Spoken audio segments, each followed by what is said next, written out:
Nation news India channel में आपका हार्दिक स्वागत है। आज हम अलीगढ़ डिस्ट्रिक्ट के अंदर और मैं आपको जो मिलाने जा रहा हूं और जिससे मैं बात करने जा रहा हूं कोई नाम की मोहताज नहीं है।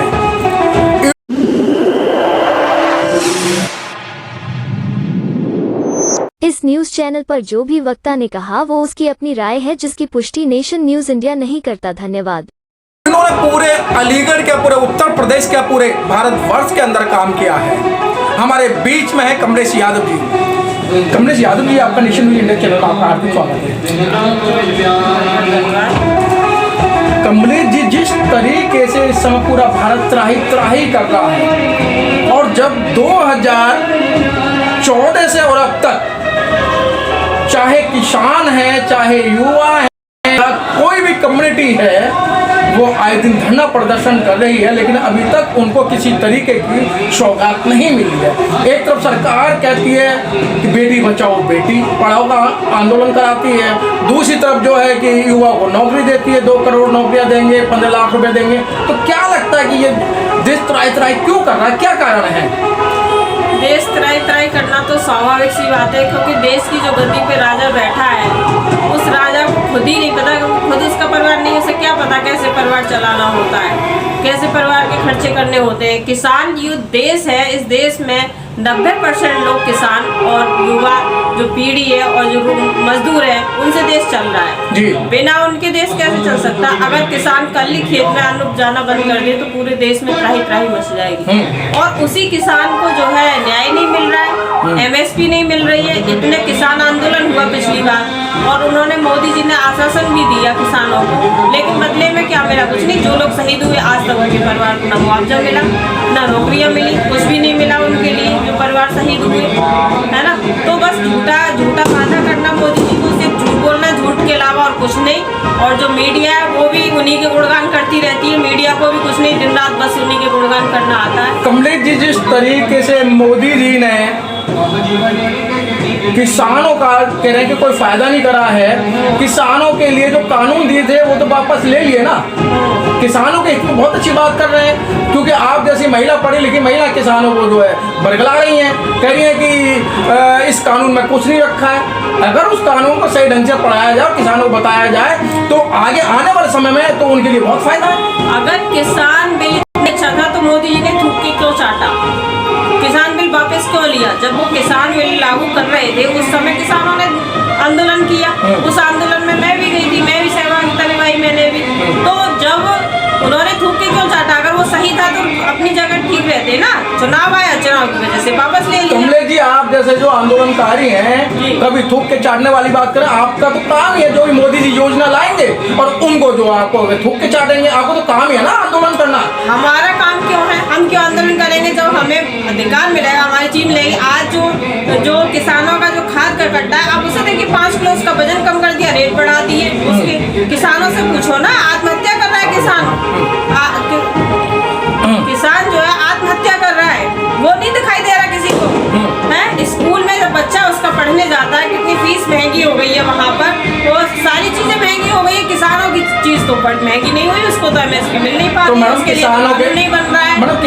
किसानों के बच्चों के लिए इलाज के लिए पैसा मिल रहा है और उन्हें मतलब 2000 रुपए पर मंथ दिया जा रहा है। 2000 रुपए से क्या होता है? 2000 रुपए हम दे रहे हैं ना, 2000 रुपए हम दे रहे हैं। 2000 रुपए में क्या होता है? 2000 रुपए में फीस भी नहीं भरी जाती स्कूल की। पहले जो स्कूल थे, आज वहाँ स्कूल में क्या मिल रहा है? दलिया खिचड़ी मिल रहा है वहाँ। आप देखिए ना पढ़ा के स्कूलों में बच्चों को, जो DPS जैसे स्कूल बने हुए हैं। मैं अलीगढ़ में हूँ, तो अलीगढ़ में अगर DPS स्कूल में अगर अपने बच्चे को पढ़ाना चाहे कोई भी किसान या मजदूर, बता दे मुझे। उनकी छोड़ो, मैं मिडिल क्लास से आती हूँ, मैं नहीं पढ़ा सकती अपने बच्चे को DPS में, तो किसान और मजदूर क्या पढ़ा पाएंगे? आप बताइए 2000 रुपए फीस में क्या हो जाएगा 2000 रुपए में? मैडम जी, आपका काम है सिर्फ जो योगी जी की योजना एक आपको नहीं लगता कि एक गरीब माँ का लड़का जिसके बाप ने और जिसकी माँ ने बर्तन मांझ के पढ़ाया, आज वो देश का प्रधानमंत्री बन गया, तो आपको रास नहीं आ रहा है? हमें क्यों? हम कब कहते हैं? लोग कहते हैं ओबीसी का तो ओबीसी के लिए बता देना क्या किया मोदी जी ने आज तक, क्या बर्तन मांझे उनकी माँ ने? उसमें खूब ऐश की है, खूब हमने देखा है। वो संघ में रहे हैं, उन्होंने शुरू से ही जो है खूब मौज मस्ती की है, वही कर रहे हैं। आज भी एरोप्लेन में उड़ रहे हैं, आज भी वो इतने, जितने कोई महिला अच्छे घर की कपड़े नहीं बदलती होगी, पूरे दिन में इतने कपड़े बदलने का काम करते हैं ड्रेस मोदी जी की अगर आप बात करेंगे तो उठा के देखिए आप कितने कितने कपड़े बदलते हैं दिन में। तो मैडम देश के प्रधानमंत्री हैं, आपको लगता है कि वो लुंगी बांध के फटा कुर्ता पहन के आए तो वही अच्छा लगेंगे? प्रधानमंत्री है तो कोई एक्टर तो है नहीं फिल्मी, ये तो फिल्मी एक्टर का काम है जो कपड़े बदले, ना कि प्रधानमंत्री का काम है। देश चला रहा है, देश का राजा है, देश के राजा को पहले अपनी प्रजा के बारे में सोचना चाहिए कि प्रजा मेरी भूखी नहीं रहे, प्रजा मेरी भूखी नहीं सोए। मैं आज भी ऐसे दिखा दूं, मैंने अभी एक तस्वीर देखी थी, एक छोटा बच्चा जो है उस पर रोटी बनी देखता है फोटो, और उस फोटो को रोटी समझ के खा जाता है। तो कितना दुख होता है, कितना कष्ट होता है, मुझसे पूछिए। मैडम ओबीसी ने क्या मांगा था? राम मंदिर मांगा था, राम मंदिर बनवा दिया ना। उस राम मंदिर से हमें क्या मिल रहा है? हमने तो नहीं मांगा था उस राम मंदिर से, हमें केवल घंटा जो उसमें कमेटी बनी उसमें एक भी ओबीसी का बंदा नहीं है, सारे तो जनरल के हैं, उसमें सारे ब्राह्मण है, वहाँ का मठाधीश सारा ब्राह्मण है। मैं जिस ओबीसी समाज में जिस यादव जाति से आती हूँ, मैं जाति कहती हूँ इसे, तो समाज नहीं कहती, समाज किसी भी एक जाति से नहीं बनता है, इसलिए मैं इसे समाज नहीं कहती। मैं जिस ओबीसी जाति से आती हूँ उसमें लोग कहते हैं कृष्ण भगवान हुई तुम्हारी, कृष्ण के वंशज हो तुम, अगर कृष्ण हम कृष्ण के वंशज हो, कृष्ण हमारे बाप हैं, तो वहाँ पे मठाधीश हमारे यादव समाज होना चाहिए, ना कि पंडित पुजारी होने चाहिए। लेकिन वहाँ मथुरा वृंदावन में आप जाइए, देखिए वहाँ पंडित पुजारी बैठे, उनका पेट भर रहा है, वो मोटे पेट वाले हो रहे हैं, हमारे समाज का तो कोई नामो निशान नहीं है। वहाँ जाओ तो वहाँ ठाकुर जी होती है, वहाँ यादव जी क्यों नहीं कहते अगर वो हमारी जाति से है तो मैडम जी अब अयोध्या के बाद में अब मथुरा का तो राज चल रहा है, कृष्ण की मंदिर, भव्य मंदिर बनाया जाएगा, उसके लिए योजनाएं तैयार हो गई है। कुछ नहीं, सिर्फ दिखावा है उनका झूठा, बस मंदिर का घंटा बजाता रहे ओबीसी, अपने अधिकारों की बात ना करे, न नौकरी मांगे न पढ़ाई मांगे, सिर्फ घंटा बजाने में ओबीसी का करता रहे, बस इसलिए मंदिर बनवाने का काम किया है मोदी जी ने, बाकी कुछ नहीं। उस मंदिर से हमारा कोई भला होने वाला नहीं है, हमारा भला तो संविधान से हुआ, जो डॉक्टर बाबा साहब ने संविधान लिखा, उस संविधान में हमें अनुच्छेद 340 मिला और उससे हमें हक अधिकार मिले, उसी की वजह से हमें 27% आरक्षण बहुत बाद में मिला, जो वो आरक्षण भी एक दिखावा है, सिर्फ देखने के लिए है, उसे हम खाना कहते नहीं, प्लेट में खाना रखा है देख सकते हैं, हम खा नहीं सकते, वो आरक्षण भी सिर्फ ओबीसी समाज के लिए उतना ही है और कुछ नहीं है। मैडम जी ओबीसी आप कह रहे कुछ नहीं कर रहा है, आप देख रहे हो कर्पूरी ठाकुर जी ओबीसी है ना, मुस्लिम समाज से नहीं है ना जी। फिर उसके बाद में चौधरी चरण सिंह जी हैं जो किसान नेता थे, उनको दिया ना भारत रत्न दिया ना, 5 लोगों को भारत रत्न दिया गया और आप ओबीसी के लिए कुछ नहीं करा मोदी जी ने। ये तो बहुत पहले हो जाना चाहिए था। अगर कर्पूरी ठाकुर जी को अगर लगता है आपको कर्पूरी ठाकुर को आप उन्होंने सम्मान दिया या चौधरी चरण सिंह को सम्मान दिया तो भारत बहुत पहले देना चाहिए था। अब क्यों चुनाव के लिए उन्होंने दिया, चुनाव के लिए दिखाने के लिए। और अगर देना है तो देखिए ये आप फोटो देख रहे हैं, ये किसकी है? ये माता सावित्रीबाई फुले और राष्ट्रपिता ज्योतिराव फुले की है, जिन्होंने 1848 में महिलाओं को लिए स्कूल खोलने का काम किया, महिलाओं को पढ़ाने के। जो कहते हैं ना लोग कि सरस्वती है विद्या की देवी, कहाँ सरस्वती है विद्या की देवी है? तो बता दे कौन से स्कूल में पढ़ी थी और कितने स्कूल खोलने का काम किया। आज तक इन्हें तो भारत रत्न नहीं मिला, क्यों नहीं मिला इनको?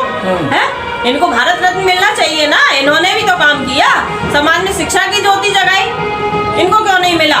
तो ये सिर्फ चुनाव की रणनीति है। जब बिहार में जनगणना हुई तो वहाँ ओबीसी में जो है नाई जाति के लोग ज्यादा पाए गए, इस वजह से केवल कर्पूरी ठाकुर जी को भारत रत्न दिया गया और कोई वजह नहीं है। एक आरोप और लगा दिया आपने। मैंने आरोप नहीं लगाया, मैं सत्यता बता रही हूँ, ये सत्यता है, ये आरोप नहीं है, ये सत्यता है। इसी वजह से उनको अपनी तरफ खींचने के लिए उन्होंने भारत रत्न दिया। अगर कर्पूरी ठाकुर जी को भारत रत्न देना था तो बहुत पहले देना था। वही चीज इन्होंने चौधरी चरण सिंह जी को भारत रत्न इसीलिए दिया है, इन्होंने जाट वोट बैंक के लिए, और इनका कोई उद्देश्य नहीं है। अगर इन्हें भारत रत्न देना था तो बहुत पहले दे देते, कोई आज की बात थोड़ी है। किसानों के मसीहा चौधरी चरण सिंह को हम मानते, सब मानते हैं, और थे वो, उन्होंने किसानों के लिए काम किया, कानून बनाए, बहुत सारे ऐसे कानून उन्होंने किसानों के लिए बनाए कि जिनकी वजह से किसानों को फायदा हुआ, तो उनको बहुत पहले मिलना चाहिए था। आज क्यों दे रहे हैं? आज क्यों दे रहे हैं बताओ? देखिए आप मोदी जी को कितना टाइम हुआ है ये बताओ भाई, जब टाइम मिलेगा, समय मिलेगा जब तो दिया जाएगा। भारतीय जनता पार्टी की सरकार तो 2014 से मोदी जी चल रहे हैं, उससे पहले भी रहे थे अटल बिहारी वाजपेयी। इन्होंने सिर्फ खत्म करने का काम किया है, हमारे हक अधिकार को इन्होंने कुछ नहीं किया। पहले नौकरी नौकरियां जब अटल बिहारी वाजपेयी थे उस समय इन्होंने पेंशन खत्म कर दी, खुद 3-3 पेंशन ले रहे हैं और सरकारी लोगों की पेंशन खत्म कर दी। जब से मोदी जी की सरकार आई ये नौकरियां ही खाना शुरू कर दिया इन्होंने, तो सारा प्राइवेटाइजेशन कर रहे हैं। प्राइवेट का क्या मतलब है बताइए आप मुझे। जब प्राइवेटाइजेशन होगा तो जो मालिक होगा, मान लो मेरी कोई कंपनी है, मेरी मर्जी होगी जिसे रखूंगी उसे निकालूंगी, क्या मतलब है? मैं क्यों आरक्षण जी। कभी आप बैंक गई हैं? बैंक आपको घंटों घंटों लाइन लगानी पड़ती है। आप कभी हॉस्पिटल गई हैं? घंटों घंटों लाइन लगानी पड़ती है ना। प्राइवेटेशन में कम से कम आपका काम तो हो रहा है। क्या काम हो रहा है? जितना काम नहीं हो रहा उससे ज्यादा पैसा वसूला जा रहा है। प्राइवेट बैंक में मेरा भी अकाउंट है, वहाँ कुछ भी बेनिफिट नहीं है। सरकारी बैंक में जो बेनिफिट था तो उससे नौकरियां कम हो गई, सरकारी नौकरियां चली गई लोगों की। वहाँ क्या बेनिफिट हो रहा है आप बताओ? खाते के नाम पर वहाँ परमानेंट कर दिया, इतने ट्रांजेक्शन होने चाहिए, इससे ज्यादा होगा तो पैसे कटेंगे। सारे तो नियम लागू कर दिए। क्या है? हर चीज पे माचिस तक पे टैक्स लगा दिया। क्या है ये? है? कभी हुआ है ऐसा? आप बताइए। जो गरीब मजदूर है जो 400 रुपए पर डे कमाता है वो कैसे खाएगा? माचिस पे टैक्स, आटे पे टैक्स, किस चीज पे टैक्स नहीं है आप बताइए। मैडम जी 68 साल कांग्रेस ने राज करा, शासन करा। 68 साल में कुछ हुआ जो ये मोदी जी ने मात्र जो 9 साल में करके दिखा दिया? मोदी जी ने सिर्फ एक मंदिर बनाया है और इसके अलावा कुछ नहीं। घंटा बजाने के लिए उसका घंटा बजाता रहे, ओबीसी समाज वहां पे जाए, अपनी जितनी भी कमाई कमा के लाए, सारा पैसा वहां मंदिर में जाके दान करे, जिससे उन पंडित पुजारियों का खूब पेट भरे, खूब फले फूले। बस और कुछ नहीं किया मोदी जी ने। बाकी जो काम हुआ वो कांग्रेस सरकार में हुआ। एम्स बना तो क्या इन्होंने बनाया? एम्स तो कांग्रेस सरकार में। बहुत सारी कंपनियां आई, सारे लोगों को नौकरियां मिली। कहाँ से मिली? कांग्रेस की सरकार में मिली। कांग्रेस की सत्ता रही उस टाइम। इन्होंने क्या किया? कुछ नहीं किया। सब खत्म करने का काम कर रहे हैं। हवाई जहाज इन्होंने बेच दिया, रेल इन्होंने बेच दिया, भेल इन्होंने बेच दिया। आप गलत कह रही हैं। सब बेच दिया। आप गलत कह रही हैं। मोदी ने कहा था जो हवाई चप्पल पहनना है मैं उसको हवाई जहाज में घुमाऊंगा। लोग घूम रहे हैं ना। कौन सा घूम रहा है? मैं नहीं आज तक बैठ पाई हूँ, तो और किसी की तो मैं क्या बात मैडम जी आप बैठेगा ये बताइए। आपका काम है बीजेपी का विरोध करना, आपका काम है मोदी जी का विरोध करना। मैं क्यों विरोध करूंगी? अच्छा काम करे। ओबीसी का कहते हैं, मैं ओबीसी से आती हूँ। 10% जो उन्होंने सवर्णों को आरक्षण दिया, अलग से ईडब्ल्यूएस दिया हम लोगों को। हमारी संख्या 52%, तो 1931 की 52% मानने ओबीसी। जिस समय भारत में अंग्रेज थे और अंग्रेजों ने जनगणना कराई थी तो हमारी जनसंख्या जो है 52% थी। तो मैं ये कहती हूँ उसी के अनुसार हमें 52% आरक्षण दे दे तो समझेगा हमारे ओबीसी के हैं मोदी जी। नहीं, मैं तो नहीं मानती कि ओबीसी के हैं। तो क्या लगता है आपने? नकली ओबीसी है, नकली ओबीसी है। मैं नकली ओबीसी है, नकली ओबीसी है। जिस समय नरेंद्र मोदी की सरकार गुजरात में थी, वो मुख्यमंत्री थे, उस समय उनकी जाति जो है उसमें बनिया वर्ग से आते हैं, जो हमारे यहाँ यूपी में बनिया कहते हैं, वो उससे आते हैं। और उन्होंने अपनी जाति को ओबीसी में कर लिया। उसके बाद वो नकली ओबीसी है। वो पैदाइश से हमारी तरह ओबीसी नहीं है, इसलिए मैं उन्हें नकली ओबीसी कहती हूँ। और वो रखे हुए प्रधानमंत्री है, खुद बने हुए नहीं है, किसी और के हाथ की कठपुतली है जो उनको नचाने का काम कर रहा है। और कोई काम कर रहा है? बिल्कुल खुले शब्दों में। फिर हम दोबारा आते हैं कि क्या है, किसान जिस तरीके से आज फिर करो या मरो की नीति को अपना रहे हैं और किसान जो फिर बॉर्डरों को उन्होंने घेर लिया है। क्या लगता है कि किसानों की कोई समस्या उसका समाधान होगा? किसानों की समस्या का समाधान मुझे नहीं लगता कि करेंगे मोदी जी। झूठे वादे करते आए अब तक। पिछली बार जब किसान आंदोलन को खत्म किया था तो जो उन्होंने वादे किए थे वही पूरे नहीं किए। तो इस बार भी वो ऐसा ही करने की कोशिश करेंगे कि वादे कर दें फिर पूरा ना करें। तो मैं तो किसानों से ये कहना चाहूंगी कि जब तक अपनी मांगे पूरी ना करवा ले, पूरी तरह से लागू ना हो जाए, तब तक वहां से हटने का नाम न लें। क्योंकि हमारे पहले ही बहुत भाई और बहन माताएं शहीद हो चुकी हैं। अब हम कितना बलिदान हम क्यों देते रहे? इतना बलिदान, हमारा देश है ये, हम क्यों बलिदान दें? हमारी वजह से देश चल रहा है, यानी किसानों की वजह से। किसान न हो तो सारा देश जो भूखा मर जाएगा। कितने लोग हैं नौकरी वाले और वैसे, बताइए आप मुझे। है किसान काम नहीं करेगा तो कैसे हमारा पेट भरेगा? अच्छा मैडम, इतना बड़ा आंदोलन चल रहा है लेकिन मेन स्ट्रीम मीडिया जो है जिसे एक चौथा स्तंभ कहा जाता है, मैडम चौथे स्तंभ की कहाँ टांग टूट गई ये समझ में नहीं आ रहा। और मीडिया जो है आंदोलन को नहीं दिखा रहा है। इक्का दुक्का जो सोशल मीडिया के जो लोग हैं वो उसको दिखा रहे हैं, लेकिन सच्चाई ढंग से नहीं दिखाया जा रहा। जिस मीडिया की आप बात कर रहे हैं वो मीडिया पूरी तरह का हुआ है, कुत्ता है। जब मोदी जी कहते हैं भौंको तब वो भौंकने का काम करता है, उससे पहले वो कुछ भी नहीं करता, चुप रहता है। एक गुल्लू कह रहा था कि जो है राम मंदिर में जाएंगे तो बीमार नहीं पड़ेंगे। वो जो भद्राचार्य जी है वो पुष्पांजलि हॉस्पिटल में भर्ती है, राम मंदिर में गए थे। क्यों भर्ती है? राम मंदिर में ही चले जाते, क्यों हॉस्पिटल गए? क्या जरूरत पड़ी उन्हें हॉस्पिटल जाने की? तो जो मीडिया है वो बिका हुआ है मीडिया। मोदी जी ने सारा मीडिया खरीद रखा है। जब वो बोलते भौंको तब वो भौंकता है, जब वो बोलते चुप हो जाओ तो चुप हो जाता है। इसलिए वो मीडिया नहीं है हमारा। हम तो सोशल मीडिया को अपना मीडिया मानते हैं। मीडिया वाले जो है दिखाते ही नहीं खबरें, जो सच्चाई है वो दिखाते ही नहीं, छुपाते। देख रहे हैं आप थी कमलेश यादव जी।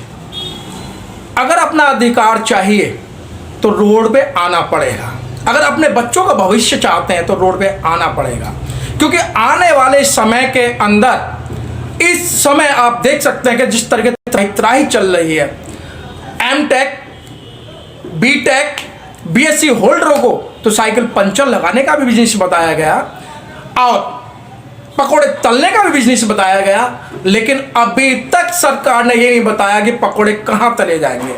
लेकिन इस तरीके से कमलेश यादव जी ने जो बात कही है, अगर सड़क पर नहीं आए, एक बात और किसी एक नेता ने कहा था अगर रोड सुमसाम हो जाए तो पार्लियामेंट आवारा हो जाएगा, लेकिन कमलेश यादव जैसी महिलाओं ने ना तो रोड को सुमसाम होने दिया, ना पार्लियामेंट को आवारा होने दिया, हमेशा टक्कर लेती नहीं। और क्योंकि संसद भवन के अंदर तो बहस होती है, कोई सुने ना सुने, लेकिन रोड पर रहकर आप लोगों ने बहुत बड़ा काम किया और जो कानून बनाए थे किसानों के लिए, आप जैसी महिलाओं ने उसको वापस कराया और सरकार की मजबूरी है कि एमएसपी देना पड़ेगा। कैमरामैन गौतम के साथ मनोज पिप्पल, अलीगढ़ से। मैडम जी बहुत बहुत धन्यवाद। आपका ही बहुत बहुत धन्यवाद मनोज जी।